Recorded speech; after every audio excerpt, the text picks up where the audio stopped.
champion, a greater fire burns. To follow in the footsteps of greatness, to forge a legacy of triumph that survives far beyond our years. Trying to finish up Team Liquid, they did it!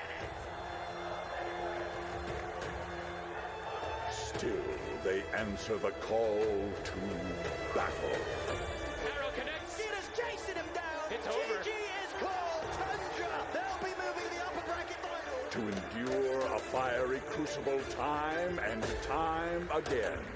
Looking like it's over. That's it. GG secret. They fight to climb a precipice few have conquered, and those who have will sacrifice everything to reach that summit once more. 3 teams battle for ultimate glory. Only one can seize immortality. Who will emerge victorious? The battle begins.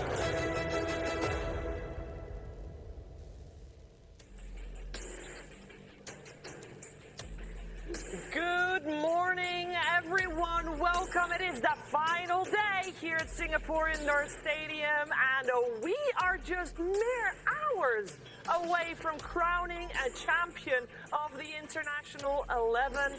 There is going to be a lot of bloodshed. The heroes are ready. The players are ready. The panel pretty ready as well, I would say. This morning, I am joined by Jenkins, Effie, and Lacoste, and we are locked and loaded and ready to go here on this final day. Championship Sunday, 2 series, 3 teams. We got Team Liquid, Team Secret, and of course, Thunder Esports already waiting in those grand finals. Whew, a little bit of goosebumps going on. I bet that is the same for a lot of people out there. Jenkins, how are you doing this morning? Love the hair, by the way. I'm good. Thank you. Yeah, it's I can't believe we're finally here. I really can't. It's every year. I feel like it's just a fairy tale. It's some story that could be written. Before Last Chance qualifiers, Insania said that he thought that the teams that came out of Last Chance qualifiers would do extremely well. I don't think he meant like this. This is pretty insane, right?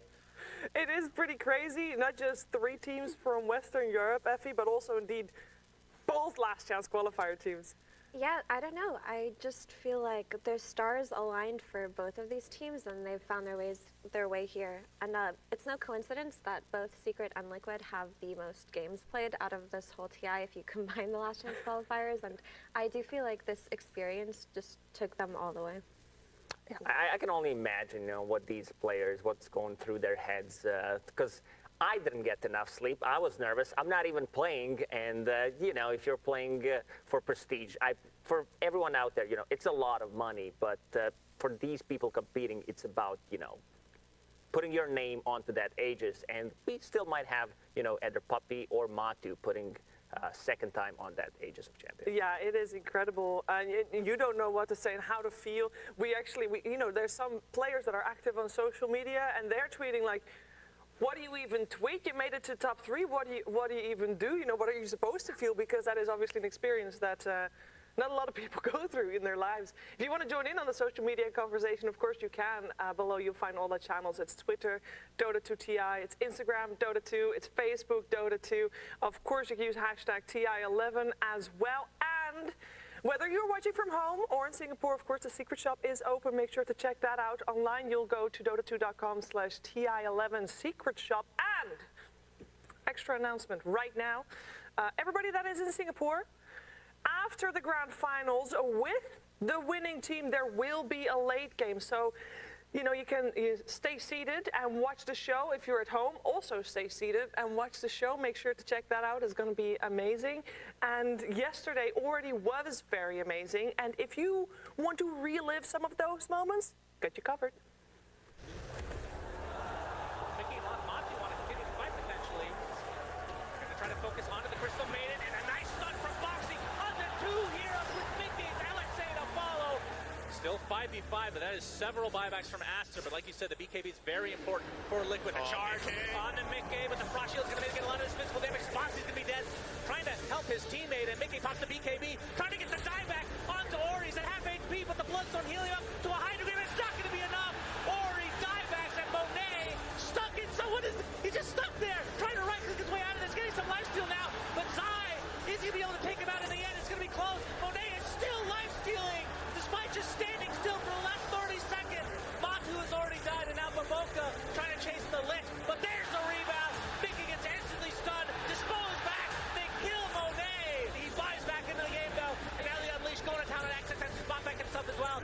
Looks like Broodmother is next here, though, and now this has turned to a 3 versus 2, technically in favor of Aster, but Baboka dies. That's another dieback for him. Boxy keeping away. He is successful. Roche is relatively low. The Frost Shield is there, but a nice pit of Malice. Gonna root that. But Boxy gets into the pit. He gets to dispose of. Who gets the Roche is the question.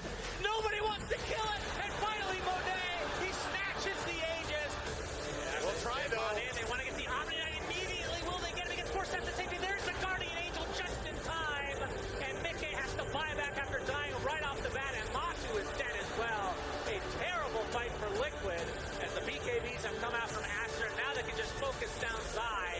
Another death, another kill from Monet. Foxy slowed to a crawl and a rampage. Monet just sitting in the back while his back friend does all the work. And he gets 5 to his name. And now the focus is on to the Drow Ranger. No bash this time around. But Matu finds what he needs. Fly back down to the Drow. Snowball coming in. Walrus punch to follow. How much do they want to dive here? Freezing Field gets canceled. GG is called. Team Liquid move on. Aster eliminated from TI-11. Gabe Johnson here, founder and CEO of Aperture Science. Diatide is back. Oh, didn't quite get it. The skewer almost going off. The nullifier is going to make that Aeon Disc useless. Oh, he goes! He dies. Nine finishes him off. There's going to be a dive back. Now it's going to be a 4 versus 5. Triplets in a good position, though. And oh.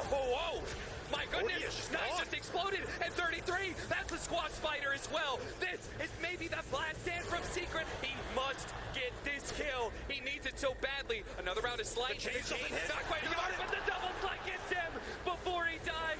He finishes off 9. Chrysalis, can he hold 15 seconds for the Magnus to come back and start getting those skewers? How long is this Wukong? He's praying for it to be as long as possible. It needs to be a little bit longer, but he's getting tossed out of it. And now Tundra, they pound a second round, a refresh, a double stun, a static sword. They're trying to hold, they're trying to get out of that static sword. But are they going to be able to hold this one? The Mantle away, the Saga Siren out. Four step, TP out at Secret Hole. Trying to hold it. Oh, what a kickback. Right in front of the Monkey King. What a beautiful kick. Buybacks here. Odie coming back in. With the song, setting things up. They have the imprisonments ready to go. They're going to focus on this Tusk first. They know this repositioning is so damn bad for them. And Avalanche on a 3. And the Rizos come in.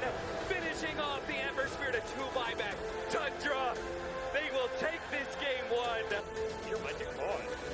This could be the worst situation. A 2-man stun set up with the resolution. Ready to go. Nisha keeping his distance here with the swashbuckle. He's going to roll up to the side. They're going to try and deal with this Nyx assassin. Oh, Dawnbreaker coming in. Here comes the stun. Can they change stun if they burned out of mana? He needs to be able to get off asunder, but he doesn't have an opportunity to do so. He falls. A dieback on the carry, but at the same time, oh, the Primal Beast went in, but they couldn't actually deal with the Drow Ranger who's just in the back line. Throwing away the damage. Resolution. He will not go down easy. 33. Going to be selected, and that is it. GG. They will close out this game 2 and even up the series. 9. He's got an Ace Rune, so he may not be able to outrun that Rocket, but he can get some serious distance. They're going to try and chase. Oh, what an interception! What a play from Ron, and now in turn they're going to save each other with a Sylvan Scepter with a beautiful avalanche. Hello, Black Hole. Goodbye, Secret. Divine Reaper starts going to work, but you can see they're actually decently tanky. Chrysalis got to get back to it, but he's just going to get blacked out immediately. Divine Rapier picked up. Divine Rapier dropped, and that is it. Tundra are going to the grand finals. We watched 2 series of Dota 2, of incredible Dota 2 yesterday, both very much finals weekend series to the bone, and we are with that left with 3 teams as we said goodbye to Aster. I must say, Jenkins, yesterday's games were crazy. Yeah, yesterday was nuts. I mean, it's you dream of this. You're watching TI. You don't want the upper bracket final to be some 2-0. Like, all of these teams could potentially win. Yeah. And in TI history, I think the stat is the upper bracket finals only repeat 30% of the time. I have another stat that you brought up that you haven't mentioned yet. You said earlier this week that traditionally, never before has a second place group team won TI. Yeah. Both Liquid and Secret. Well, Liquid was second place. I think Secret was like third or something. But you know, there's a little bit there as well. But we should talk a little bit about the teams that are still left in, because something special is when a first time to TI takes the throne, and that hasn't happened very frequently in Lacoste. Yeah, I mean, throughout the TI history, it did happen a couple of times so far. In this TI, we still have a couple of them left. It's Crystalis, Skeeter, and Nine, so they are still able to lift the ages for the first time, you know, and also their first time showing up, so that's a pretty strong momentum. We did have Team Spirit previous year, except for Miposhka, because he did play at TI, but if you look at the stats, it's just not a lot of people that so it means that veterans, you need to have a veteran in your team pretty much that has experience, and who better to have than Puppy? Yeah, very true. I mean, Royal Roaders here, Effie, there's only been 2 teams, TI won, there's 5 players, but other than that, it's Wings, the only time that 5 new people did it. I think the Wings TI6 run is still probably the most legendary run of any Dota team. They were incredibly dominant from the start to the finish. They came up a little bit out of nowhere for most people. There had been whispers about that team just being so good a little bit before that TI happened, but when it did start, 5 new 2 TI players just took it. And the closest we got to repeating that kind of magic was last year with Team Spirit's TI10 run. And like Lacoste mentioned, Miposhka was a veteran compared to the others, but 4 new players winning TI, that's also very impressive all of these years later. Yeah, very much so. And we're not mentioning coaches because we only started counting coaches pretty late onwards, but I think we still need to, nowadays, coaches are a very big part, of course, of the team, and Blitz has not actually played/coached at a TI yet. He's only been talented, Cenk. Yeah, it feels like he has. Yeah, it did. Yeah, I think he's been boys with some of the Liquid guys for some time, and that doesn't really count as officially coaching. And Heen could also, this could be a second win as a coach. Yep.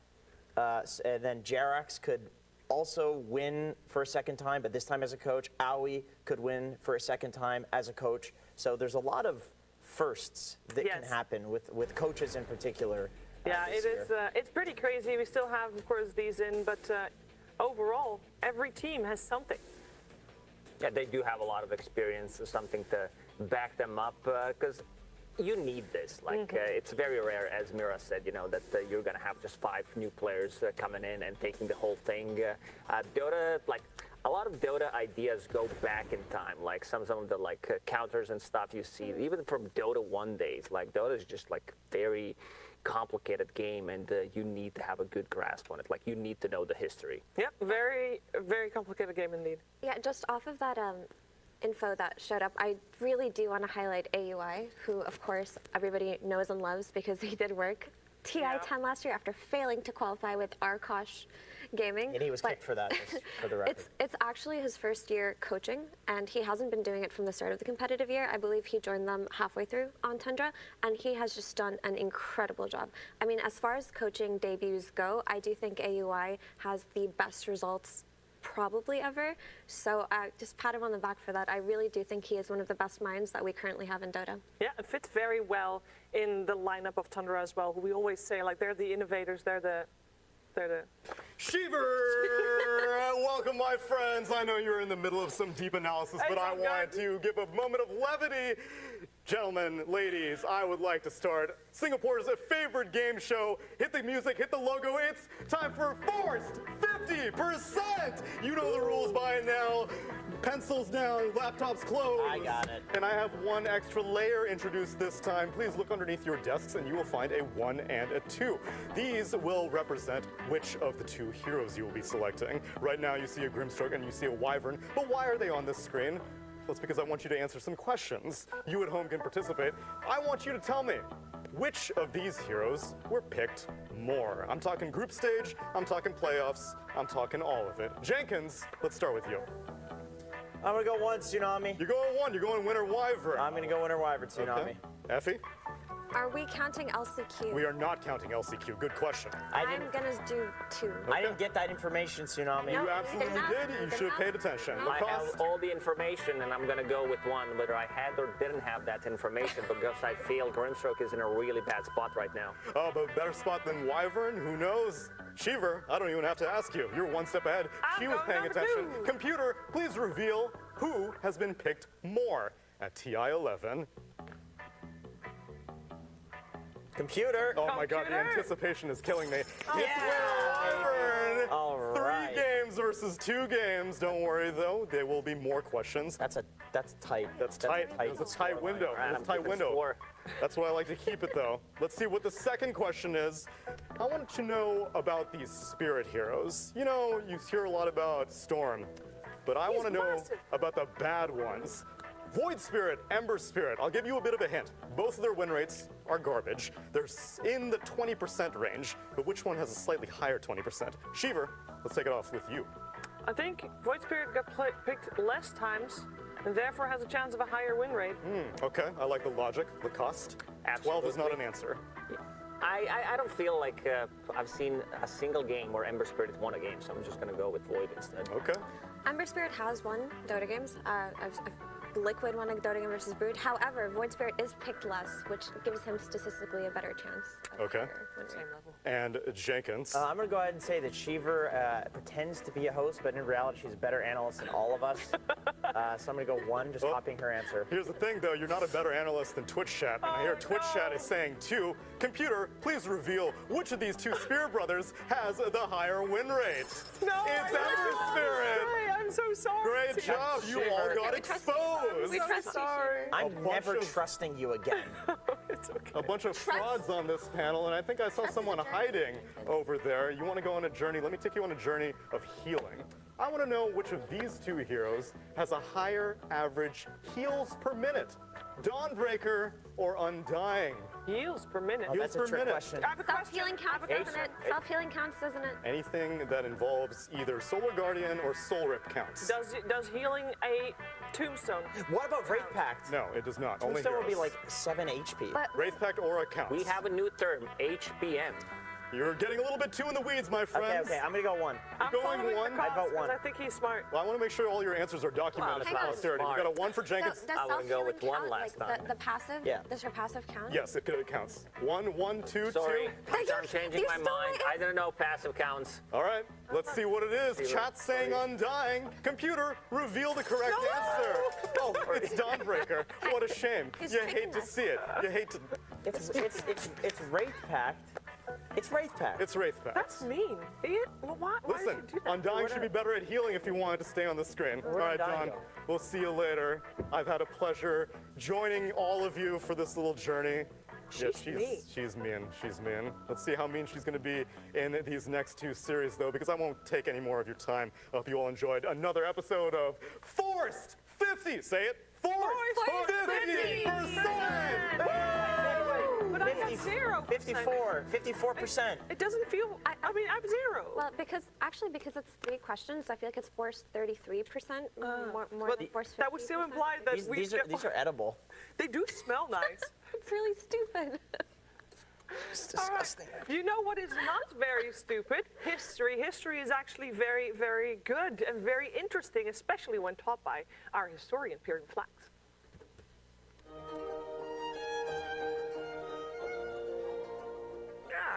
Welcome back to the Dota archives.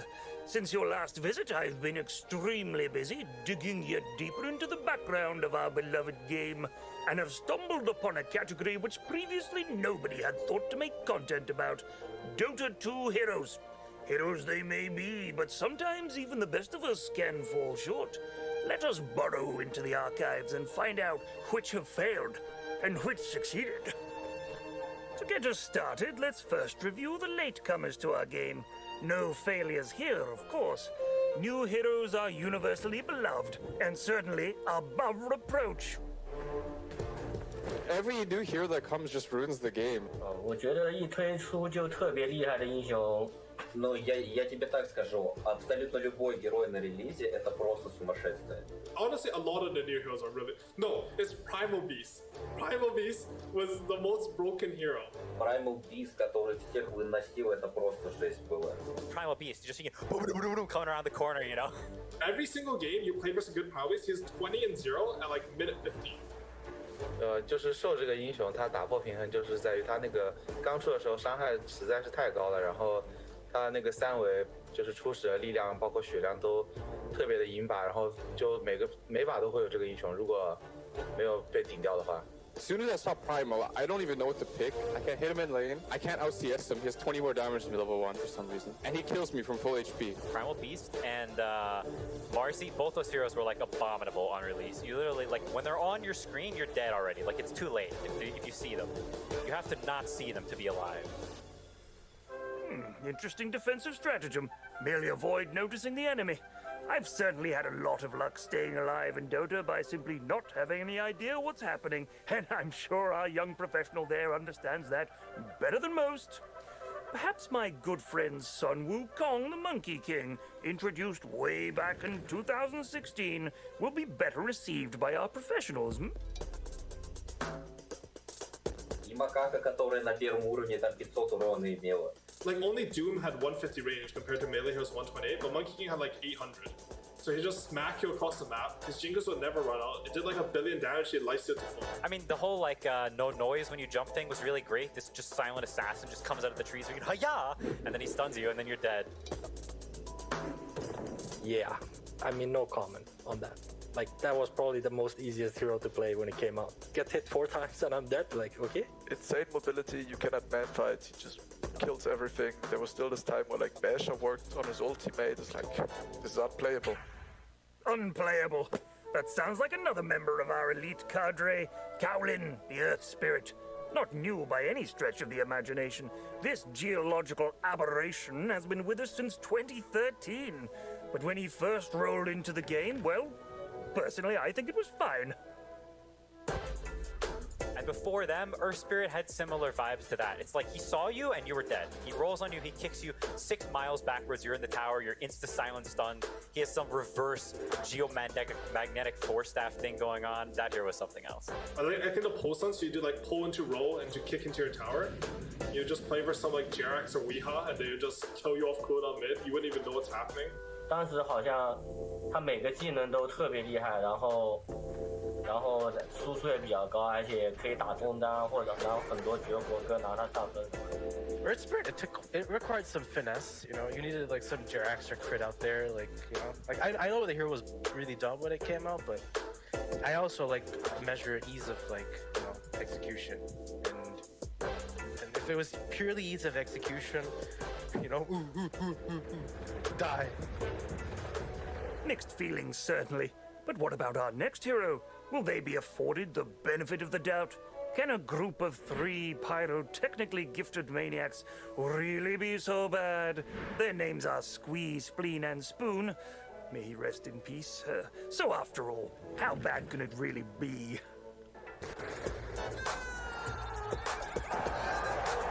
I think playing as all techies was like a nightmare. Every time I decided to play Dota like 3 a.m. Someone in the enemy team decided to pick techies and I already wanted to be abandoned. A lot of Dota is about inflicting some pain upon your opponents and like sucking all the fun to yourself. But I feel like techies did that to both your team and the enemy team. There's like 10 people and only 1 person gets to have fun. Being able to insta-kill someone from across the map while dead has no business being in Dota. Now the game is going to get prolonged 20 minutes. I wanted to go have lunch, but my day has been hijacked by this guy who sabotages everyone else's fun and siphons it into his own freaking gullet. That's the best change in Dota, honestly. That stupid hero got changed. You don't want to be one of those guys that plays techies, you know? And every idiot that played that hero, that liked the old techies, you know, Like, sorry to you, but I have nothing good to say about Techie Slacks. I'm sorry. I'm super glad the hero's gone. May he never return. I'm sorry, Slacks. I know that hurts you. It cuts you deeply. find a new game. Find a new game. Oh dear. Damning indictments all around there. But ask yourselves this. If every hero was perfectly balanced, would the game be better for it, You do think that? Ah, well, as I always like to say, a journey bereft of drama is a journey forgotten. But one stuffed with action, intrigue, even disaster will live long in the memory. And isn't that what Dota is all about? I'll leave you to ponder that for yourselves. Good night. A great lesson. Thank you very much, Pyrian, indeed. Techies, I think the pros were all in unison, happy that Techies got changed. Effie, the cost? Not just pros. I think every Dota player out there hated the hero, the way he functioned. I think two best changes in Dota throughout the 10, 11 years was changing techies and also changing that you cannot pause the game at the start. That's just, thank you so much. The thing about techies is not just us as pub players were traumatized, even professional players are traumatized by that hero. It just speaks volumes. Actually, the fastest GG in Dota that I can remember of recent memory is last year, LGD versus Aster in some OGA tournament. 13-minute GG called versus Xingqiu techies. They just didn't even want to try. They just died a couple of times and said, F this. This hero sucks. Yeah. They did it out. I'll never forget that. The greatest proponent of the anti-techies movement is actually gentleman Aoi 6000, who did win the international with techies. Yeah. And when you are a millionaire from playing a particular character and still want it to be removed, there's a pretty good reason. Yeah, pretty good reason to delete it. I'm happy it changed for sure. I know someone who is not, and someone who is outside catching some fresh air right now. It's Direction Slacks. Hello, thank you. Yeah, not everybody is happy about the new techies change. Any old techies lovers out here? Yeah, we're in CEO, baby. Only the sickest freaks are playing out here today. Speaking of which, we're at the secret shop. The show is already open, but I thought I'd talk to some fans very casually. Hello, sir. Why aren't you in the arena? The show has already started. I'm a broke uni student. I don't have tickets, so I'm just have to. You're just here for the shop. And, yeah. Oh my goodness. Well, here you go. Here's a little that. That's a very enjoy. Why are you not inside right now? Collecting my ticket. Do you have a ticket? Yes. And you're ditching the games for your own secret shop stuff? What do you have to say to Puppy, who is watching right now, who worked all year, 11 TIs for your entertainment, and you're out here buying a T-shirt? All the best. All the best to you. All right. I'm going to give you this shirt. Here you go. Thank you very much. Sir? Yes. One word for everyone in there in their comfortable air conditioning, standing out here in the heat. I'm so jealous of you guys. I have to queue up for my plushie. Oh, well, don't worry. Here's a free plushie right here. And where were those techies fans in the back? Oh, yeah. And one more. Anybody want? There you go. Oh, that's a surprise one. It went behind. Yeah, that's good. All right, now I do have one challenge here. I have one cookie. Would anybody like to do the Snapfire jump for the cookie, please? We're in. Come on, jump the line. Go under. No, don't jump over that. You'll die. All right, I'll throw you the cookie, and then you have to hop like the Snapfire character. Are you ready? Yeah. This way. Don't hit the shot. All right? Here we go. Yeehaw! Yeah, there we go, ladies and gentlemen. The crowd is hyped. The heat is right. Let us trade sweat, sir. Yes, sir. Yes. It feels good. Back to you. I don't know if that feels good. I feel a little sorry for it. I feel like with Slacks, you can always tell when he regrets that he had said something right after he says it. Please don't fire me. It's like every moment could be his last. I mean, that's a unique way to do things. All right, so we have 2 series of Dota 2 today. And our first one is going to be between Team Liquid and Team Secret. 2 teams from Western Europe, 2 teams who didn't qualify, 2 teams who have not had the best year, Effie. Yeah, I mean, I think both teams, they obviously had to come through the last chance qualifiers, so we know that they didn't qualify through the DPC system, but Liquid, they were always one best of 3 away from qualifying at a major. They always felt so close, whereas Secret, ended the year with 78 DPC points. I mean, that is an abysmal year. The transformation in the last few months was insane. It's awesome. Let's bring on the players. It's Team Liquid first.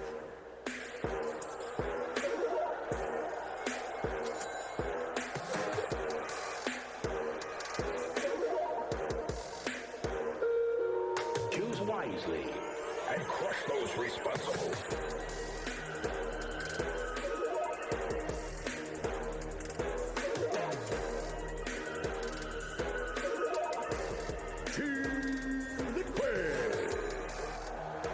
What a road this team has made it here to the final day. They did not qualify first time round. They did not qualify on points, and then last chance qualifier. They did not qualify first, they qualified second, and here they are on the final day. They're your top three. It is Team Liquid, and they're getting ready to take the booth to play against the other team that came through the last chance qualifier. It's Team Secret.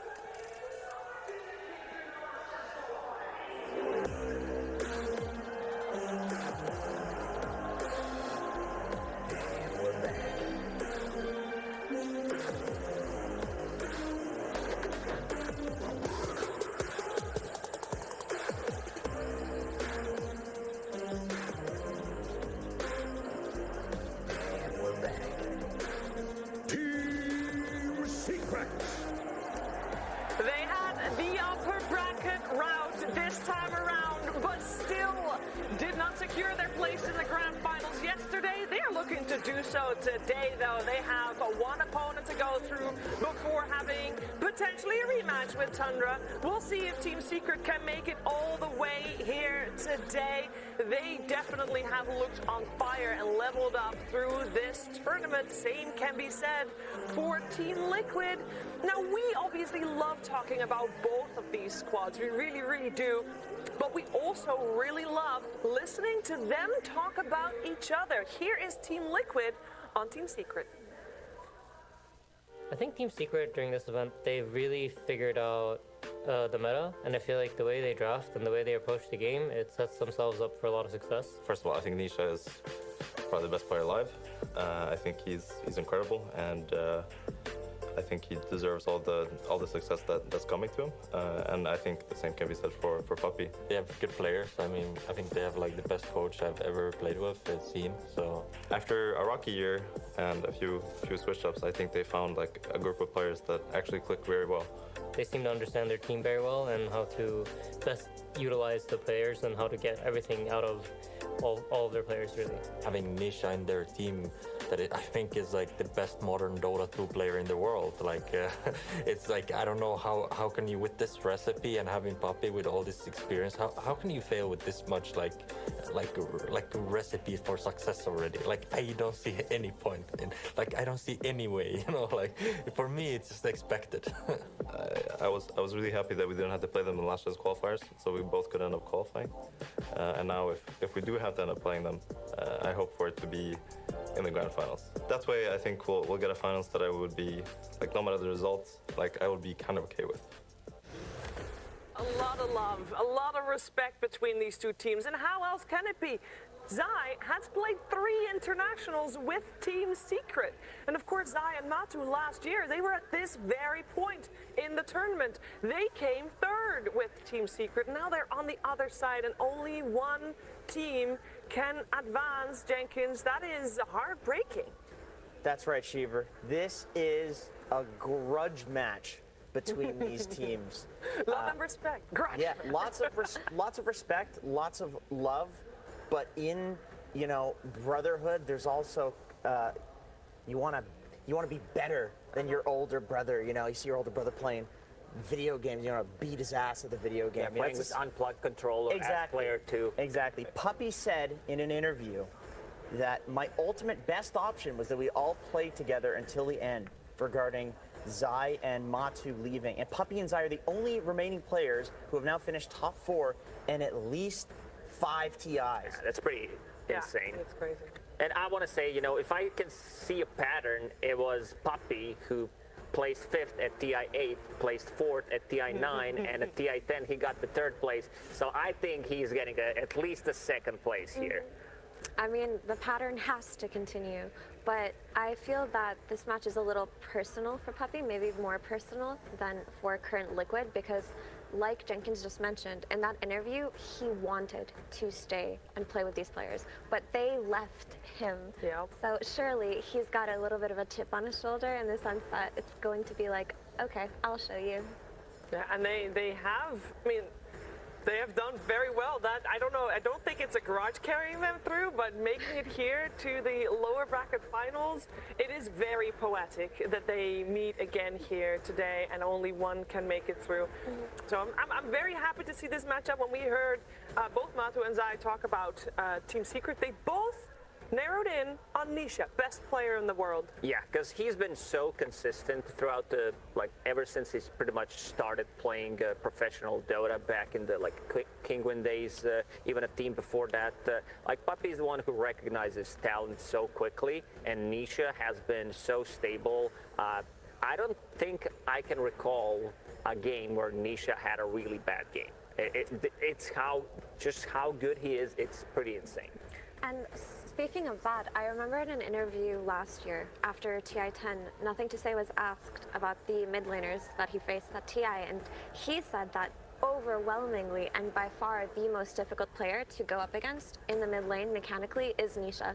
It was just a tier above everybody else, and most players are kind of scared of going up against Something that about guy. this player, he does some cool play, and then you see his face on camera, and it's just a big smile, you know. He acknowledged it, like, yeah, I did that. He loves Dota. Yeah, And he has a good smile as well to do that with, for sure. Yeah.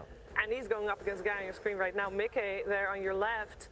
I must say, I mean, Mickey last year, he wasn't even a mid player. He played carry. This guy has leveled up tremendously. Yeah, both Boxy and Mickey, honestly, there was a lot of criticism of these two, or I guess people were not sure of how it was going to go.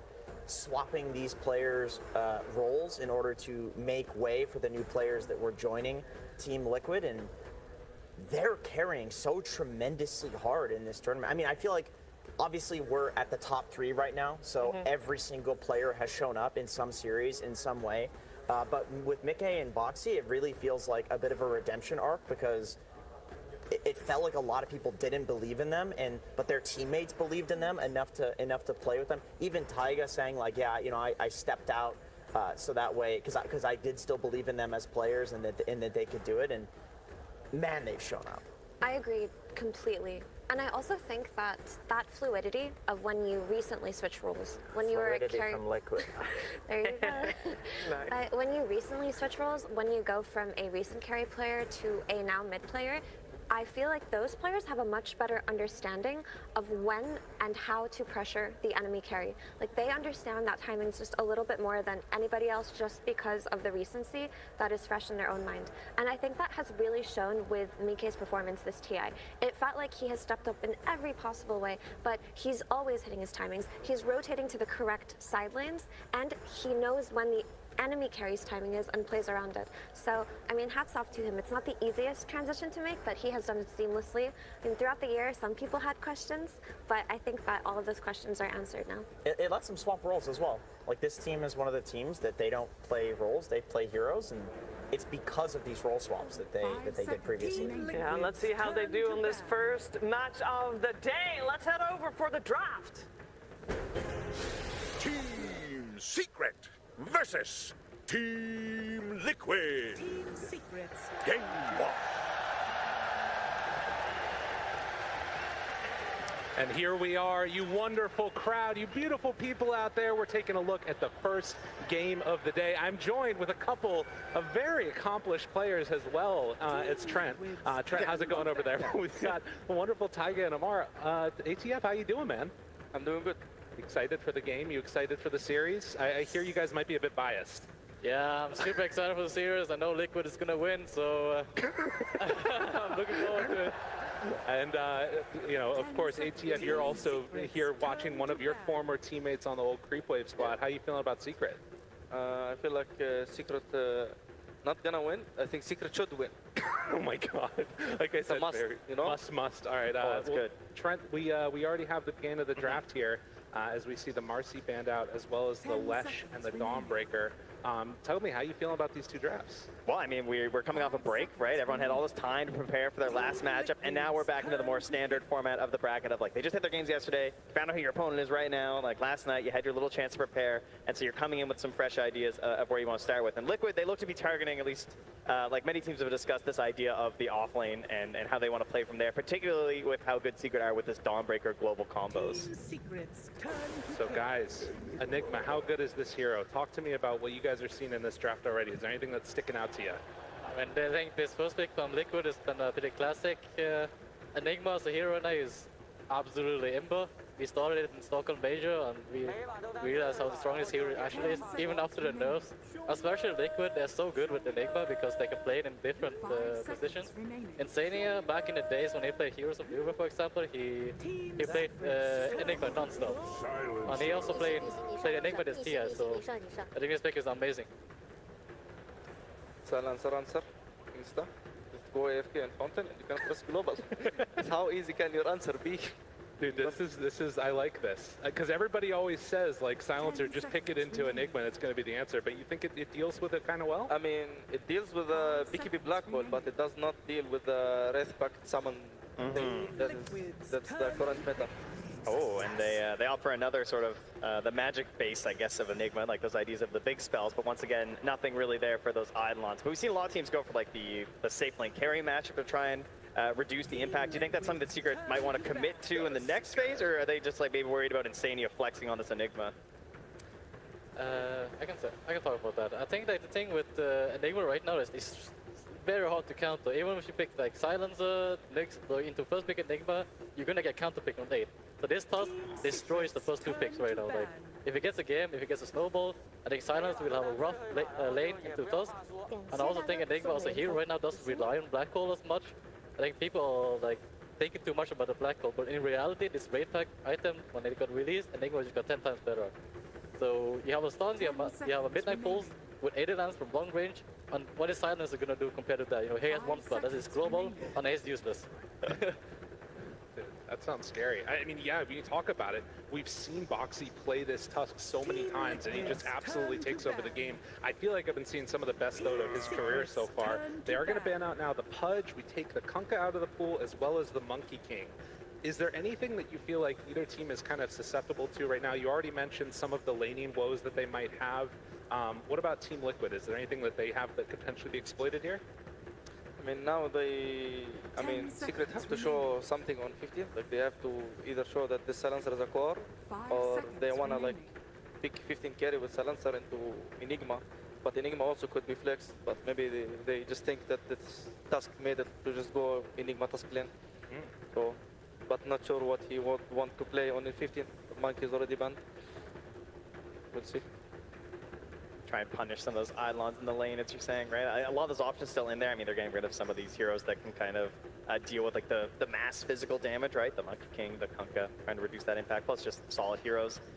As likely, the offlane hero is probably still going to be picked here from Team Secret, unless it is like a Rezo Silencer. You know, Rezo, I think, has been looked to as someone who's really been leading this team. And in terms of like how well his lane goes, it tends to really dictate how much pressure they have across the entire map for Team Secret. Is there anything here that you guys would say like you should be really worried about that Rezo could pick up in this phase? Or do you think like they'll probably wait a little bit longer to get some more info for Rezo with how important he is? I mean, there is like no, like it's according to their plans. Like I don't see, like they have to show one of them. Like they have no choice. So they have to like maybe get something solid that no matter what, he will just not like suffer in his lane. If you're the offlane right now, Amara, you're like, just let me wait. You guys pick. Like, give me more time. You know, are you greedy in the draft? I mean, not really. Like if I can get my heroes, because I play like 5 heroes, so I will just take them before they're out. All right, Tyga, we'll ask you the same question. Is Amar greedy in the draft? It was actually greedy, but nowadays, you know, people just ban 3 heroes install, and Amar is like, oh, okay, I have 1 hero left. Let's just take it. You know. Well, which draft would you guys each feel a little bit more comfortable playing at this point in time in the game as we get going into this next phase of the picks here? I will say I like Team Liquid draft more. I feel like if they can keep the flex with Enigma and wait, you know, I think Secret has second pick, right? So they will see where Enigma is going before they pick their carry. So I think in this sense, Secret should have the advantage because they got second pick. But We'll see. I still like the first two heroes of Liquid more. I think they won the first phase. I mean, Liquid for sure, like it made the Secret 15 hard. Like they don't know what to pick on 15 because they have to show, and Enigma will just dodge the right counter pick unless they just decide to like all in, like. You mentioned how like second pick feels really good right now, right? This idea of like the end of the draft, you have this opportunity for the double counter pick. A lot of teams will refer to where you get to see something, respond, see something, respond. And the fact that they're actually struggling at this point in the draft is generally a pretty good sign for Liquid, right? Ooh, the little dwarf man sniper plinking away. That's a good hero for the lane against Enigma. If you think it's an Enigma off lane, laning into sniper is not the easiest because Shrapnels on the auto attack actually kill Idlers. Like Enigma right now, Idlers are 1 and 3, like they die to magic damage. Yeah. So I think it's good. Does also present himself as an immediate target to go on, and with two heroes that are already there to sort of go for a hard commit, whether it's a Blinken and a Walrus Punch or a Blinken and a Black Hole, they're going to have to make sure that they protect that sniper pretty well. I mean, they have the tools. They have Nyx to scout. He will just go in like he's invisible. Most strongest thing, you know. You just go invisible. Like you have to address him. Like, and also like they should like complement the sniper with 2 more heroes that like at least like 1 initiator, like some tank who will just eat the damage and not die. Yeah, I feel like Liquid should look at Night Stalker. I feel like a type Night Stalker hero will be very good for the draft right now against the 3 heroes in Secret. I think like Sniper, Nyx, Silencer, if they get on top of like, let's say Anna's ulti, and get on top of them, they draft fall support. Ooh. Okay, and now a nice little player to run on in there with the Infest, and afterwards, the immediate Lich. So we've seen Frost Armor be really difficult for some teams to deal with. What do you think about these 2 picks here? I mean, the Lich concept was like to counter the SF because SF is just like right click, and it's the same thing for Sniper. Like Sniper just right clicks, and there is like, it's not like there is some Slark who steals your stats or Ursa who has fewer swipes. Like, so like he will just protect whoever. A lot of damage, and well, now moving in, we get ourselves a Beastmaster, so not necessarily a hero that's been doing too well lately. I feel like he's kind of fallen down that totem pole in terms of like the summons, where it's, you know, he tends to dominate a lot of the Dota meta because of his ability to have the summons, and he has this magic community piercing stun that you're always able to rely on. But it is more vision, and would you consider this pretty good in terms of like a little bit of like a tank to go in? Feels like it's a bit more finesse based because you have to rely more on your vision as opposed to just like a big body, right? I mean, it's still Beastmaster, like you strongest here on Dota, you just have this big creep, 2k HP, you send, you press Primal Roar, you see everyone, nobody can move. Like these heroes also are like very bad into Beast, like they cannot like just run into him. Like they snowball, they press spells, they feel like they're just running to their death. He brings a big beefy guy next to him, you know, with the helm of the Dominator. Lots of tank, lots of bodies in there. And no Night Stalker, I guess, at this point. Yeah. Pretty hard to fit in. So that's also going to make Beastmaster happy, is that Night Stalker's not just going to eat your creep, which we've seen as a little bit of a soft counter. Yeah, Best. it's actually the power of second pick too, because if Liquid didn't have to like first pick, they will put the Enigma position 5 against the Beastmaster, which is a very good lane, by personal experience. But the thing is, they already picked this post 5 Lich, so the second pick that Secret have actually benefits them so well because they get an 18 pick Beast, they know that Enigma is not in the lane. So, the power of second pick. So not a mid-lich, is what you're telling me. That's not happening, the flex is not worth, okay. Yep. Okay, good, thanks. Fair enough. Interesting stuff. So you said after that first phase that you felt like Liquid was a little bit ahead. In terms of the way that it's changed with these next 4, what are you seeing in this draft? Is there one team that you're favoring a little bit more? Is there anything you're really concerned about? I think, I feel like both teams, like they have like a concept in them. Like for example, Liquid, they run with the old classic the Enigma Tusk lane. Like Lich is like pretty balanced lane, I will say. And I think Secret is more like around team fight, you know, like protect my sniper with Primal Roar, buff him with Aura, Nyx scout for me, Global Silence. If they black hole me, you know, they all rely on the sniper to actually be able to hit. But I think that with this Lich being picked, I'm not exactly sure who's gonna, you know, who's gonna come out victors. I mean, Like liquid drafts are like more about like if I had to already choose, like liquid drafts are about lanes. If the lanes are good, like they might just like secret draft, like even though secret heroes look better against liquid, but just because of the laning advantage, they will not be able to get their timings on secret. So liquid will have faster timings. The counter picks doesn't matter anymore. Interesting, very interesting. The timings, that's what we're going to be playing for here. Well, one last round of picks coming out now as Liquid down to 25 reserve seconds. And they're going to go for a Primal Beast. They get it in the last phase of the draft. I mean, that's pretty interesting. I don't think I've seen much of Mick at Primal Beast, so not sure if it's his comfort hero. So it's going to be nice to see it. Certainly someone getting to the back lines, right? That's especially a Primal Beast. He gets in there, he creates a little bit of chaos. I see that with the Chain Frost. We got some infest plays, snowballs. It's gonna be hard to keep your formation as Team Secret right now. I mean, I still feel like their heroes are good into Primal Beast. Like Beast is good, Nyx can count like Carapace, and Silencer can global in his BKB ulti. So it's not really it's just about their timings. Like they just think about their timings. Okay. And of course, if they can find that silencer, one of the big things for the key components in these drafts. Secret down to the wire here as well. As we're still looking for their hero. I think Liquid really needs to watch out for the early game timings, because I think they need to be with this beast, and they also like can't rely on the black hole for the late game. So the mid game is like the most important timing thing. The last pick, Morphling. This has consistently been a huge hero for this entire tournament. Is it enough? Right now, what do you guys think? Team Secret or Team Liquid? Which one are you two favoring? I will always go with Secret, even if the draft looks worse. Even though the draft looks good, but I will always go with Secret. I want the one who I want to win. I will always cheer. I will always go for Liquid, of course, but I feel like this draft they have is very comfort, but it's make a Primal Beast I haven't seen before, and the Secret draft is very scary to play into if it gets to a late game. Wow. We do have ourselves now another round here as we are getting into this lower bracket finals. We've heard from the pros, now we got to hear from the coach as we're going to head on over to Sir Action Slacks with the interview. Ladies and gentlemen, put your hands together for Blitz from Team Liquid. Blitz, another game with them picking Sniper against you. I know you guys lost to Sniper a few times, but everyone seems to think this is your weakness here. Have you guys fixed this? I mean, you did survive Aster after all. No, it's pretty broken against us. We just kind of hope our best, you know, don't pick it, but, you know, I hope Tundra also just keeps first phasing it. It'd be pretty fun. Last pick Primal Beast, the crowd was gasping out there. Very unexpected to come that late in the draft. Any particular reason why you guys did it so late?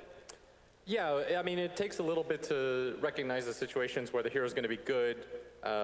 Somebody suggested it. It sounded pretty nice. And yeah, I mean, Mickey seemed like he really wanted to play it. It's a fun main stage hero, too. You know, we're also here to entertain and stuff like that. Rezel told me before, let's just have good games. All right. Exciting. Absolutely. And any words out there to silencer counterpickers for first pick Enigma out there watching right now? Do you feel like that's a dirty tactic, or is that completely fine? I think we're like 6-0 against Silencer with Enigma in this tournament. No, that's not trash talk. Oh man! It's just math. It's just math. Well, you know, math can never be toxic, and I'm 100% sure that this will be one heck of a game. So let's shoot it over to our casters. Oh my goodness. Sir Action Slacks always there to let us know that math is not toxic, but what is toxic is his pub play. As Trent, we get ready to go into this lower bracket finals, Liquid versus Secret. We're here, it was last chance qualifier teams, and they made it the whole freaking day. How's it going? Another last chance qualifier. It's the same thing, right? It's all the lower bracket final really is. It's your last chance to get there, to the Grands, to fight them once again. It's true, definitely. As we already paused in this game, we talked to the pros. You know, we had the wonderful Taiga ATF on. They seemed, even though they weren't willing to fully say it, even though they were incredibly biased for the teams they wanted to win. Exactly. Of course, is the sort of background there. Chris Liss, the former teammate of ATF, and then all of Liquid pretty much, the former teammates of Taiga. But they are going to be having to watch on from the sidelines here as we get into this game. Matumba Man playing on the Lifestealer here is already sitting in this mid lane. What do you think about that Primal Beast pick? It got there towards the end. They said it's a crowd pleaser. Yeah, it's very interesting because, well, like I said, you want to appease the crowd with the Primal Beast, sure. But Primal Beast, when you think about some of the problems the heroes had, you can see them on the other side. Like when I'm playing against Primal Beast and I'm getting upset, all I can think are things like, man, I wish I could stun through BKB. Like, no, pick a BKB stun for this game because this hero relies on it so heavily, right? Like, that's the whole kit of this hero is just relying. Doesn't matter what role, you're trying to get that BKB as fast as you can. And he's going to be dealing with the roar as well as that global silence. So very frustrating stuff for Primal Beast. I think there's a good reason that it got left in that late. But as our lovely panelists were pointing out here, this idea of just winning the lanes, winning the game off of that early advantage that you're going to get, Primal Beast is really frustrating the lane against too. We saw some of the most dominant performances in a long time in the LCQ. Has fallen by the wayside a little bit. A nice stun to start this out. And it does look like indeed they're going to be able to pick up a couple of these bounty runes heading down to the south there. We'll have to watch and wait as two apiece. Chrysalis forcing back Boxy a bit, who again has just looked so good on this Tusk, on melee fours in general. He's been having a great tournament. Yeah, kind of, we were talking about this idea of you can't ban out ATF, you can't ban out Boxy at this point, right? The Marcy, the Tusk, and the Clockwork, at least to me, like throughout that last chance qualifying and coming to TI, have just all been super solid for him. I feel like his rotations have been the storyline for Liquid, whereas on the side of Secret, it's a lot of this discussion about what's happening with Rezo and Zayas there. But we're watching this mid lane here, and you want a long-time storyline for Team Secret, it is Nisha with the Morphling, right? This is a player-hero combo who has been feared, and for a very long time would just be banned in the first phase. Even when Morphling wasn't necessarily like the best hero in Dota. Right, and right now it literally feels like there's games where it is the best hero in Dota. You take over the stats of the other heroes with that Aghanim Scepter build, and then it just feels like an unstoppable monster. So again, we'll have to see if they can build up that momentum through the landing stage and get themselves where they want to go on Team Liquid. As already blocking off that small camp, Matumba Man pulls the wave back behind. They're going to get the D ward and then go and contest. I do think it's interesting to see the formation setup that you're going to have from Team Secret this game, because two of your cores, I feel like in a pub, you might not be that excited about having Morphling and Sniper on the same team, right? Right. They don't tend, they kind of have a similar role and idea, but it also depends on the various ways that you can play the Morphling. You can be a little bit more active on this hero. You have so many cool options and combinations that you can do now with the changes to the ultimate on the hero, where you're becoming this opposite hero and trying to take advantage of their abilities while also reducing their stats. Yeah, it's incredibly strong. Some ring around the Rosie there. So he heads off. Will get punched a few more times on his way out. And again, this very annoying lane that you have to deal with of the Enigma, continuing to eat up your range creeps the whole time through. Already 4 denies on him there, but hasn't been able to have a great time against Chrysalis, who has been able to zone him back a little bit, it looks like. Yeah, I think there's a lot of pressure on Zai in this lane as well, because they spent a lot of their draft trying to deal with this, right? They're looking towards all these various heroes that can be placed into this role that can try and handle the Eidolons early and reduce the impact that you're going to have with that kit of the hero.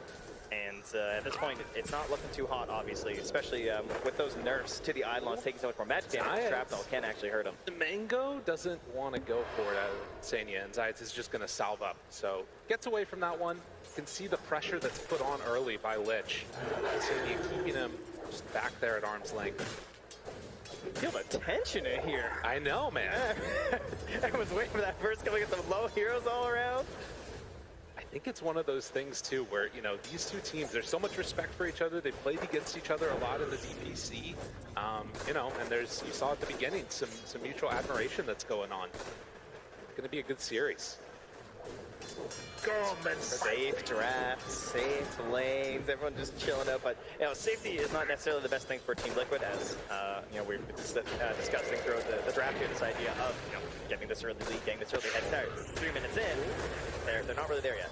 No, but they do play a little bit of intercept there. Boxy trying to keep his Enigma from taking too much damage, but using a lot of rounds of that shrapnel. Boxy trying to walk away, trying to survive a couple more punches. One more hit, he's not going to go down.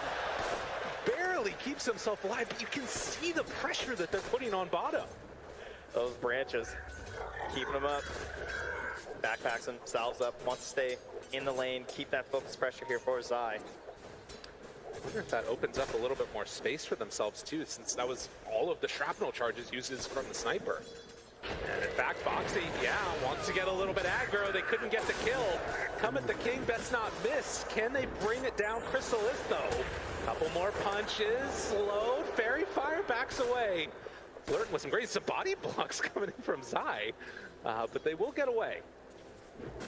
And that aggressive vision plays down there, almost helping them get that kill. Try and get a couple chances there, just narrowly missed by the sentry that was there from Team Secret as well, but doesn't result in the kill this time, just burns up a lot of that regen that was there from Chrysalis. And Puppy got a little bit of time off, just kind of wander around, got some stacks, scouting things out. Up top, Zayat has also been very free. As you can see, Zayat is still level 1. He's about to be level 2, to his credit, but he's been giving a lot of space to Resolution right now. And this is not really the dynamic that we've seen a lot from these two, right? They tend to play very together in the lane, very kill-heavy, kill-centric, whereas this time it's like Rezo's going to be planting himself in this top lane as the Beastmaster for a very long time, and I feel like Zayat should actually be playing a little bit more with Nisha. Primal Beast, he cometh. Mickey is there, gets the first blood, takes out Chrysalis, and this is the power of this hero, really. At level 5, making these rotations and still not missing out on much mid. Shards? Oh! Boxy just a little off the mark there. That was max range. A bit close on that one, but yeah, I mean, it kind of speaks to how these lanes are going, because like Mickey almost feels pressured, I think, to make that move around, right? And you're thinking about all these heroes that you're hoping to bully in the lane phase by just out-damaging them. Morphling, unfortunately, not the easiest one to do that with. If you don't have an actual kill threat, you don't have that chain stun to worry about, he can just sit on this max agi, and he's got that big damage to actually compete with a Primal Beast, so Team Secret looking very strong at the moment. This has been constant from them. Level 5 on Rezo as Matumbo Man's coming on in to contest this pull again. Still has to deal with those boars plinking away at him. Very even. You can see that right now it's mainly the Enigma that's been the one that's sort of been left by the wayside in terms of those other cores. Likewise, though, bringing down that Sniper's net worth with all those denies. They're going to move towards the river here, though, as they try and contest the runes. Is going to spawn top. Couple punches. Nisha right there. A DD is very strong on Morph, but will manage to get out of there. Mickey gets the jump out. Zayat still sticking around. And Cliff's going to be used. Boxy makes the move over. Radiant structures are Or there with the DD. Yeah, right? So much damage so early on. Double the stun. Chase. Mickey in some trouble. Snowball to dodge the waveform. Keeps him alive. And Mickey is just going to head back home. Nice rotation as Boxy keeps that mid from going down. Yeah, got to find himself a bit of XP here on the Tusk. I do think it's important, as they are going to need some help rotating through these lanes. It's never going to hurt getting that XP early, but Nisha just keeps on going with that catapult. This is so much damage onto this mid tower with that TD in hand and keeping that catapult alive. They had a really good push onto that mid lane at just 7 minutes. Mickey hops on back, gives a free bottle over to Boxy. Gets a grab. Wait a minute, wait a minute. No. He's gonna get out of there, I think. He's trying to switch over strength for him. Snowball keeps him on him. Stun. Couple more punches coming from the tower. Mickey low. Puppy rotating in as well, but they aren't quite gonna be able to chase him down. And Boxy gonna try and TP out. No such luck with Nisha right on hand, but they're still too strong. Yeah, these big strength heroes. Very low on the damage right now, right? Like outside of the Morphling, you know, the actual damage being provided by a Nyx Assassin and a Silencer isn't too great right now when they're both such low level. So it was a good attempt, I think, from Liquid. I think they understand, again, that they really need these earlier kills, so trying to grab someone like Nisha, like how often do you see a Morphling die that fast, right? Oh yeah. Where you just get caught on that low strength. Now chased into the trees. Throws down the shrapnel. Zai is maybe in a bit too far as he's gonna get stunned in secret, ready to turn this on to the Enigma. A couple more punches, and it is gonna be enough. Zayat picks up the kill. Just the second kill of the game here in this slow burner right now. In this top lane, we have not seen a whole lot of, but obviously the top of the board is Matu, sitting with almost 60 CS right now, but Rezo right up there alongside him. Yeah, 1,000 gold behind, true, but he's a very high level, 6.5 right now, because he's just had no support in his lane, much like these early rotations have been saying yet. But this rotation here should bear some fruit as the snowball will come out, but Boxy shards the high ground. Not quite this time, there's a tree in the way. So, Secret pick up another one. 2 on the board. And Rezo even making a little move over here. Just seeing what's going on, checking out his jungle. He's got his helm creep, so he can farm it up a little bit right now. Very difficult to pressure Matu out of the lane at this point with a heavy rotation, and he's got a sniper and a Morphling, so not seeing the biggest group up play to go on the top lane at the moment here from Team Secret. Instead, They're sort of just focused on keeping everyone farming at the moment. And really holding this positioning mid with Sides and Puppey, trying to pressure this mid tower. And besides, you know, the Frost Shield's not up for 10 seconds. This looks pretty free. Yeah, they're taking it down. No glyph available, moves in, gets the tower, doesn't get the last hit. That time was spent with Primal Beast farming the jungle a little bit and was able to pick up some nice bits of farm for himself. As I can't quite get the connection there. But they do give up that mid tower. It feels like Liquid really need to find some sort of a play across the map here with Mickey. I mean, you can't really wait for the BKB. Even with the BKB, there's obviously so many counters versus it, but I'm definitely feeling the pressure of them making moves right now. Chrysalis, Snowball, ooh, barely gets there in time. They're like, oh, but no, gets interrupted there. Zai, well, they might still be able to chase him down with all these Eidolons. Is it going to be enough in the end? A couple more punches, and it is. But Liquid get the TP out after finding the kill. And Mickey actually TP's down right after as well, though. So, I mean, right on the wave as well, like fully spotted out from Secret. And he's actually going for the punish. Oh my God, moves on in. I don't care if you saw me, I'm still coming. The inevitability of Primal Beast is too freaking strong. So 10 minutes in now, and a couple good moves. This is what you wanted to see from Mickey, making it happen. That part is great, but I also really love what Zayat and Nisha did. Like the way that they brought the Morphling and the Nyx Assassin, they just kind of camped in that top dire jungle, and that allowed Rezo to also push in through the tower. It was too much pressure on Patu. He had to leave the area, and suddenly Secret are just playing all up inside that territory. Yeah, they have claimed that top tower. And there is a smoke now moving down through the jungle. They're going to run right into Matu. Roar, he gets the rage off. Will it be enough to escape? The stun is there. Waveform through the infest. He got inside your creep. Moving away from him. Can they get him out afterwards, though? They have the Frost Shield for round. And Mickey makes the rotation. Finds the boot. The double kill right on top. Oh, Matu got saved. His team was there. The creep was there. And Puppey is going to get Walrus punched out of oblivion. Got an inside agent on the side of Team Secret here, it would appear. That's Seder. Oh, I guess the Mind Stealer this time was Matu hopping in there. The one play he could make, the only possible way to get out of there. He found it. Yeah, he got it indeed. What is it with the infests in this team? I don't know, something. Keep picking him Life Stealer. It just keeps working. Now, 2-6. Oh, that was such a big play for Secret, too. That was like the reward for all of the area of the map they've been holding. This pressure, forcing Matu into that mid lane, catching him on the rotation back to his own side of the map. Everything was like coming together exactly how you expect from Secret, and then just like one little mistake, and he just gets out. Slips through your fingers. Just like that. That's all it takes to give a little bit of life here to Liquid. We've seen a ton of these games. It feels like, you know, we talk about the path of both of these teams coming from last chance qualifier, but in reality, it feels like they've played very different tournaments. Secret has been, you know, coming in and just dominating people sometimes in the draft. Liquid, they've had to grind out these matches. We'll see what ends up happening here. Is Insania, he's going to get caught. The Impale is there. A couple more punches.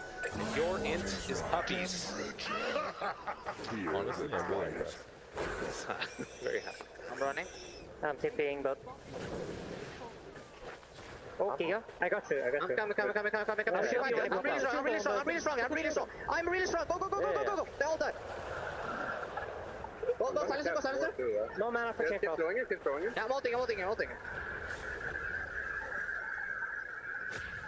Me! Guys, he's really strong. He's so strong. This is me when I play, and I got my first out. I'm really strong. That was awesome.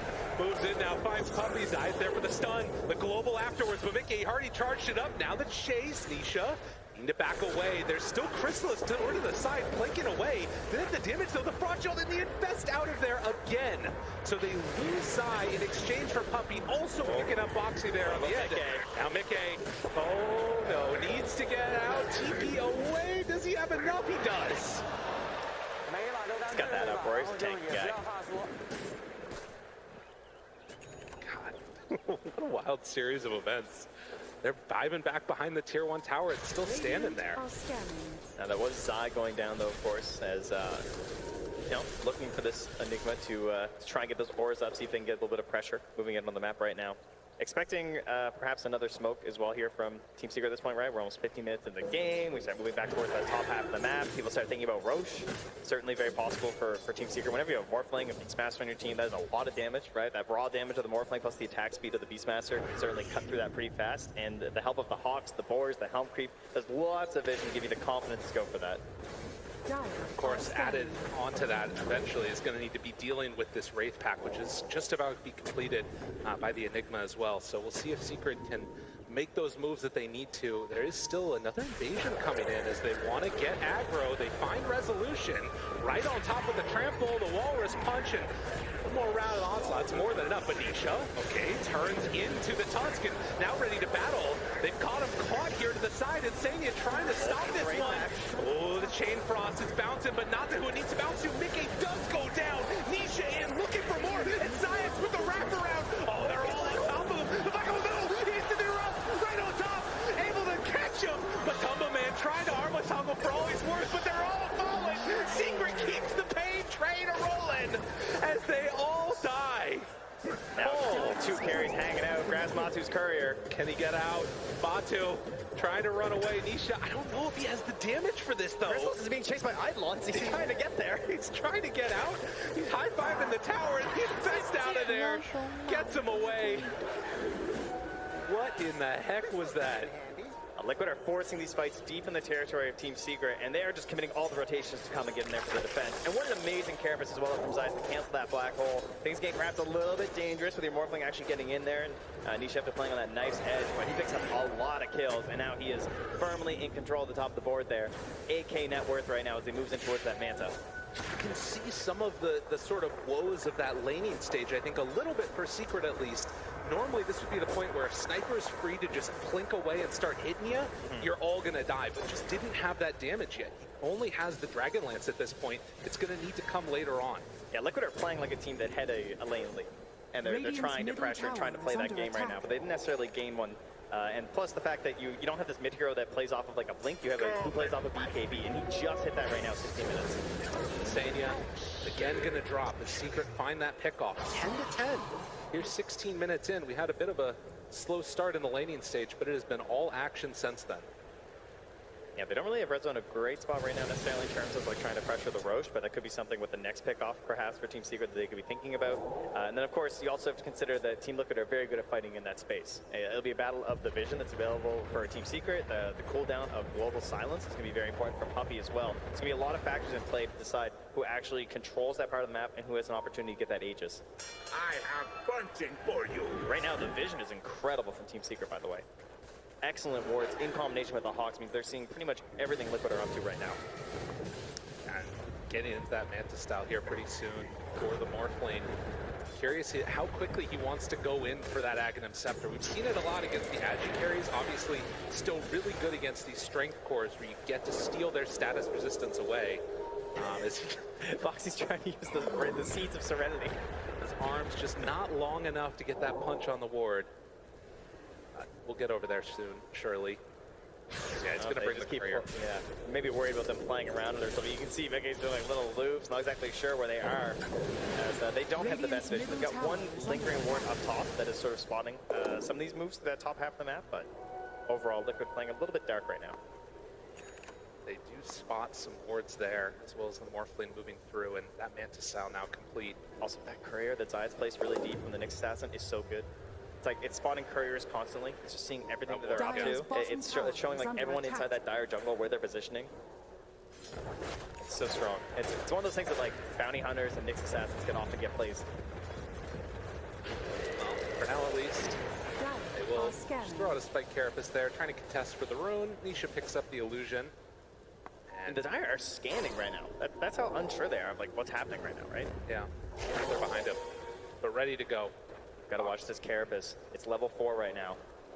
Could botch an initiation that comes in, especially if you're not careful with that first BKB play. Still playing around this area. Nisha, they roll in, miss onto him, but find a couple more. Spike Carapace interrupted the roll in, finds him, and Nyx is dead. Buyback immediately global to turn this. They only have the Tusk in hand, though. Now turning onto Zai, the Fear, interrupting. Zai has Black Hole available if they want to drop it with global already down, but there's so much damage coming from the high ground.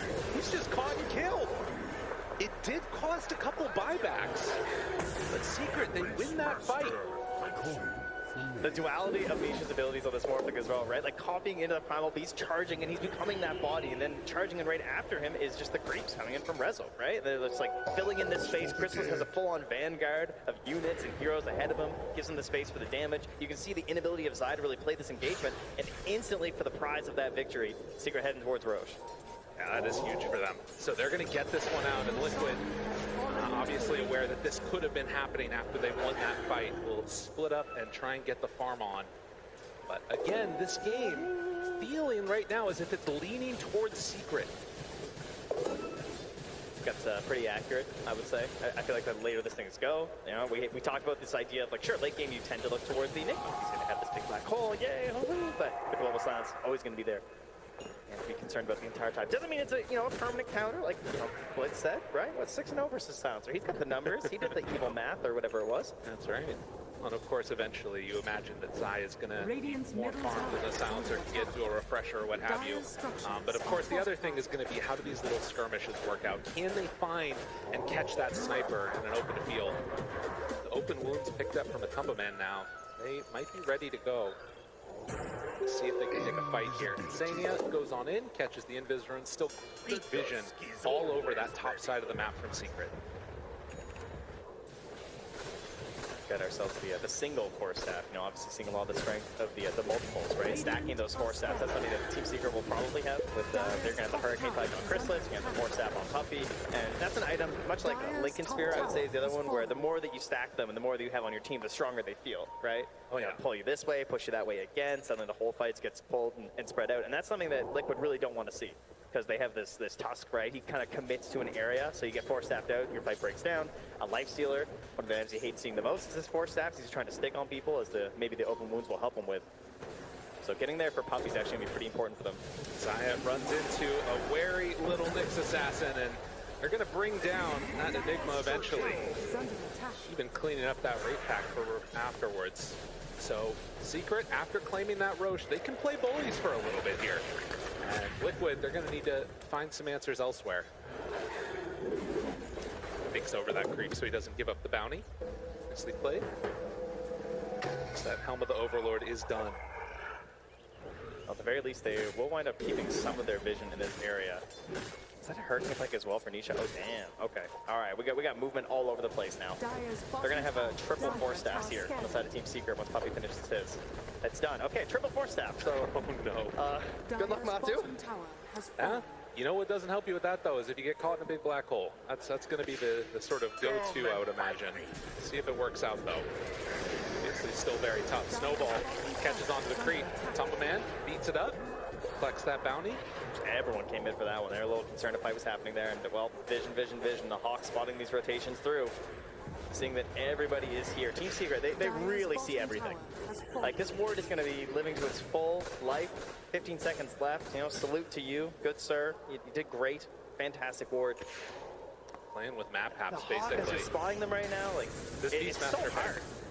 Yeah, it's devastating. It's so good. See if they can find anybody else. It does get taken out there. As Liquid going to try and reconvene themselves. A minute and a half left on this Aegis, roughly. As Mickey tries to finish off his Aghanim Scepter, uses the Pulverize. Rezo finds him, walks around the corner. They do still have BKB TP, but not nearly enough. Too much damage coming out from that Morphling. And moving everyone together, going to catch that wave as well. Bring that back up, get in here, get this outpost if they want. Retake this territory. And Liquid, I mean, what can you do? Do you want to try and make a play on the other side of the map? That's really the only place they have a ward, but they know there's nothing going on down there. They have a ward inside their own jungle that's probably not going to last that long, as it is just like sitting upon a pillar, so it tends to get obviously scouted pretty fast. Besides, run through with these sentries. So just waiting out this Aegis right now from Team Liquid and seeing if they can find an opportunity for a fight. Zayad's just walking right by Boxy there. Some creeps coming in. They spot him out. Ooh, gets a little bit of separation there. Got eyes on them, and that keeps him alive for now. Nisha wants that level 18 before it morphs. There you go. And got that nice 60-second cooldown there. This is such a strong power spike from Secret, with all of their things coming together, and a couple of seconds left on this Roche. We'll see if they stick around. Does look like they're going to back at least for now. So stock of the game at this point, it's a 5,000 gold lead after that first Aegis, and Secret looking incredibly strong. They've got the Blink Dagger done on Rezo now too. For Liquid, what do you see as their sort of avenue and how they need to deal with this game here? I mean, I think Mickey's got a pretty interesting idea, right? Going for the Aghanim Scepter there on the Primal Beast. Just a, like, total team fight victory attempt, I feel like, you know? Just trying to, they just have to, like, find some fight. They have to force a fight, they have to stay in it, they have to try and get these stuns, trying to find crystals on the back lines. I think you just have to assume that the Global's gonna get off. Yeah. It's very unlikely you're gonna catch the Silencer first, right? So it's gonna be a long haul team fight. It's gonna be very reliant on, like, the Wraith Pack maybe having a big impact, but that can obviously be very tough versus a Morphling and a Sniper. Yeah, that is incredibly difficult.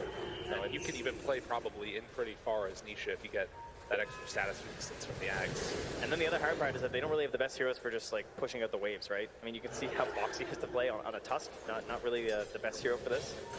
He's gonna head on home. They don't have those sneakier lane exploders that just like pop the creeps and get away, try to delay this game. So sooner or later, they're gonna have to find this fight.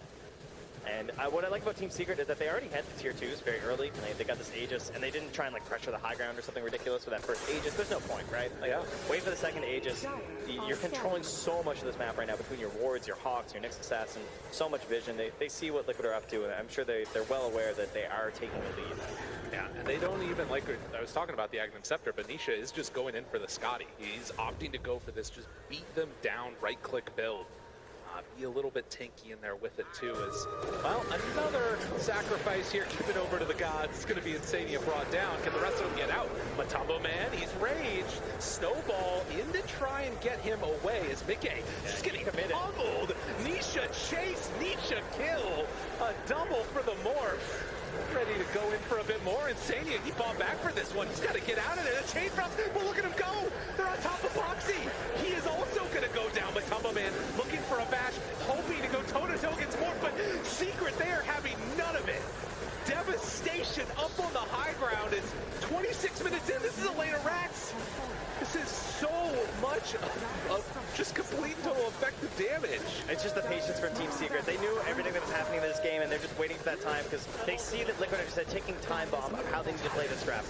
Eventually, they're going to force a fight, and sometimes it can be okay when a support just feeds in like that, where Insania dies, because it gives you a little bit of vision, and it maybe burns a couple stuns, and then you can go for that fight. Maybe that's their best moment, but Secret were willing and ready. Secret just all over them here, and they will claim 2 sets of racks as soon as one of those boards or something comes on up to the high ground. But that Blink Dagger reveal from Zayas, and Matumbo Man, he's in pretty far, wants to take him down, gets 1 kill. They're able to assassinate the assassin. But it is a Pyrrhic victory if I ever saw one, as it is a 14K gold lead now after that high ground push. That's a big one. And that's how it started, you know? This comes in, a couple heroes are in vision, you think, okay, is this our chance? And they thought about backing, but then the roar occurs, Mickey's forced to commit. Didn't really get a whole lot of value out of the Aghanims, I would say. And then, of course, Nisha becomes better Primal Beast. Zai found again. Nisha immediately gets out of there. The haste rune keeping him alive. Ready to chase after Boxy now with the Scotty done. They got to run. Catches on to this Beastmaster. Do they have any more buybacks? It's already 3 dead. This is looking so rough for Liquid. Mickey, he's got a Lifestealer bomb inside of him, but Nisha ready to take him down. The triple kill. Nisha will not be denied as they kill them all off. They love Dota so much, but it's Secret that are coming away with this one. And these are the 2 different stories these teams have had. Team Liquid, they've come into these games that maybe haven't looked the best in terms of the draft. They've managed to follow the game. They find that win, but Secret, they pick great drafts, they get these good lanes, and they just dominate the way through. It seems like they have a solid plan, they stick to it, and they get the W, and this looks exactly like their other games. Such a dominant performance coming in from Team Secret. They're a little bit of a rough time, you can see there. The players happy about it, and for Liquid, they're going to have to go back to the drawing board, figure out what went wrong, and come out with a different draft. And I think Team Secret showed something a little bit different as well this time, right? Having Rezo play this Beastmaster, it's not as like combat heavy. It almost feels like the snowball style that they've been relying on a lot with Zayas and Rezo. Instead, it's just, Rezo play a normal Beastmaster game, and this was just amazing macro gameplay by Team Secret, right? They read everything Liquid were doing, they responded, and it just felt like they knew what Liquid needed to do in this game, and they did not let it happen. They came on in, they executed their plan perfectly, and now at least they're going to have to go on back, figure out what to do. We're going to head back to the draft, let them break it down. Thank you very much, Lyrical and Trent. Indeed, first game taken by Team Secret here over Liquid. Very convincing fashion. We're going to break down exactly how that happened, because at the start of the game, it looked like it was going to be a little bit of a back and forth. We had some nice brawls in the mid lane as well, Jenkins. It started out as like your traditional Team Liquid back and forth series. Nisha's a fucking monster. I'm really glad that there was the like highlighting from the players of just how good of a player Nisha is, and then he has a performance like that. You know, the crazy thing about Nisha is that we were going through the list of players that Puppy has played at TI with, 24 of them in total. Obviously, you know, this guy's a TI all-timer. And then Nisha, it's his first TI with Puppy. Not this one, of course, but his first TI was with Puppy. So it's crazy to me that this guy is so good. He's so ubiquitously known as like, this is one of the best players on the planet, if not the best. And he was undiscovered like prior to Secret. That's insane. It's pretty nuts. I mean, the last pick, Morphling, when I first saw it, I thought it was a bit greedy. But when you think about the lane matchup against the Primal Beast, you're always going to have that shift, which means that you're not going to be able to die. And it shows, because Nisha ended up this game with 0 deaths, and the reason is he does have a backup of his team. Because I think this last pick, Morphling, kind of shut down the whole idea of Team Liquid, how to play a game, because you need to think about, what happens if we go in on Morphling, try to kill him? There's going to be global silence. We saw Team Secret using 2 buybacks like 10, 12 minutes into the game. They were not hesitating at all. And like their approach was, okay, Primal Beast's going to go with the BKB on a silencer, try to take him out so he can't use the global, but the quick buybacks and just not enough damage. It felt like at one point this Morphling took control of the whole game. Yeah, and I mean, look at that itemization. He went Hurricane Pike on Morphling before Scotty. And this is because he recognized that the only way for him to die that game, because Matsu and the Lifestealer hit all of his item timings as well, was if after he uses his waveform to disengage, they get on top of him with this Lifestealer and potentially this Tusker, and they just beat him down. So he itemized for that ahead of time because there was absolutely no lack of damage in his team. He did not have to be the primary damage dealer, even though he was, but he did have that backup of the sniper. He had no fear whatsoever of getting blackholed because they had the nukes to deal with it early on, and of course the global silence, and if Enigma did manage to get a BKB, they had Beastmaster. And speaking of that, Beastmaster also hit all of his timings. He was able to pair up Rezo on the Beast with Nisha really early on and just push down those towers.